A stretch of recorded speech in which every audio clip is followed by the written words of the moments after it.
Fondation Sogebank, symbole de l'engagement social du groupe Sogebank, et l'ATIC vous accueille ce matin. Cet atelier, nous l'espérons, vous fournira les informations pour vous permettre de mieux appréhender l'esprit du concours et les étapes de son déroulement. Monsieur Michael Verge de l'ATIC va vous présenter Stéphane Bruno. L'initiative Stéphane Bruno porte le nom que nous avons côtoyé pendant de longues années, tant au niveau professionnel que personnel, et que nous avons appris à connaître. Et qui est parti beaucoup trop tôt sans avoir eu la chance de participer davantage au développement des technologies de l'informatique et de la communication, mais qui a certainement marqué son passage par sa contribution exceptionnelle à l'avancement de ce secteur en si peu de temps. Stéphane Bruno s'est engagé très tôt et très vite dans le domaine des TIC, alors que nous n'étions qu'aux prémices de cette nouvelle technologie en Haïti.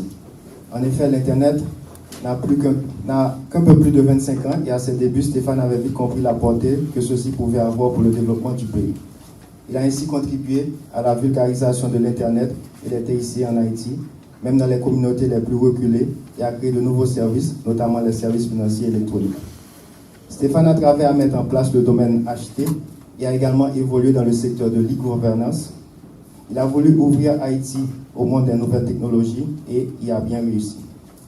Pour porter davantage les TIC et s'assurer de l'aspect pérenne de leur vulgarisation et de leur promotion, Stéphane a concouru à la fondation en 2005 de l'Association haïtienne pour le développement des technologies de l'information et de la communication, l'ATIC, que je représente aujourd'hui.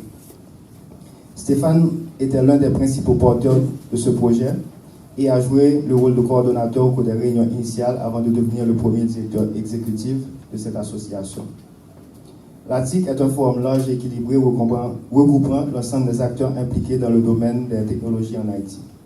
Notre association est actuellement constituée d'environ 40 membres actifs et d'une centaine de membres associés. Ces membres sont regroupés dans diverses catégories et sont tous représentés au conseil selon leurs importances. Au sein de l'ATIC, Stéphane avait joué un rôle important dans l'intermédiation entre les différents concessionnaires de services technologiques et le CONATEL pour l'achat de fréquences, ce qui a largement contribué à la démocratisation de ces services. Il a de plus facilité la réalisation du point d'échange Internet qui permet l'échange de trafic local entre les différents fournisseurs d'accès à Internet. Cette infrastructure permet de réduire notamment le coût et d'augmenter la qualité, particulièrement dans un pays comme Haïti.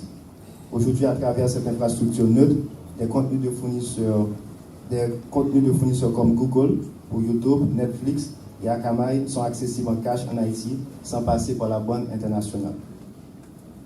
Les différents membres de l'ATIC se retrouvent autour de notre mission qui est de diffuser et d'intégrer les technologies de l'information et de la communication au sein des institutions pour les rendre innovantes et compétitives, ainsi qu'auprès des ménages pour faciliter leurs accès à des conditions de vie meilleures. Le rôle de l'ATIC est de fédérer l'ensemble des acteurs de l'écosystème TIC et de permettre au secteur de se développer dans les meilleures conditions possibles, tout en favorisant la croissance de ses partenaires et l'éclosion de nouvelles entreprises. L'œuvre de Stéphane se résume bien par cette mission et c'est aussi ce que prône l'initiative Stéphane Bruno. Nous profitons de cette occasion pour remercier la Fondation Sogebank sans laquelle nous n'aurions pas pu mener cette initiative à terme. Stéphane était cette personne qui croyait en l'accès universel à l'information, aux actions qui permettent au plus grand nombre, et même surtout au public non expert, d'accéder au savoir technologique.